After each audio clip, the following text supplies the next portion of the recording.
দরজা ভাঙতেই দেখা গেল ভগবান জগন্নাথের হাত পা নেই। এমন এক রহস্য যা শুনলে আপনার গায়ে কাঁটা দেবে। অনেককাল আগের কথা, মালব দেশের রাজা ছিলেন ইন্দ্রদুম্ন। তিনি ছিলেন ভগবান বিষ্ণুর পাগল ভক্ত। তার একটাই জেদ, যে কোনো মূল্যে ভগবানের নীলমাধবের রূপের দর্শন তাকে পেতেই হবে। কিন্তু ভগবানকে পাওয়া কি এতই সহজ?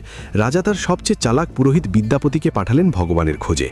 খুঁজতে খুঁজতে বিদ্যাপতি পৌঁছলেন এক গভীর জঙ্গলে। সেখানে ছিল শবর উপজাতির বাস। বিদ্যাপতি জানতে পারলেন ওই উপজাতির সর্দার বিশ্ব বসু গভীর জঙ্গলের এক গোপন গুহায় লুকিয়ে নীল মাধবের পূজা করেন।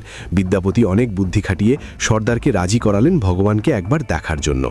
কিন্তু সর্দারের শর্ত হলো চোখ বেঁধে ওই গুহায় যেতে হবে।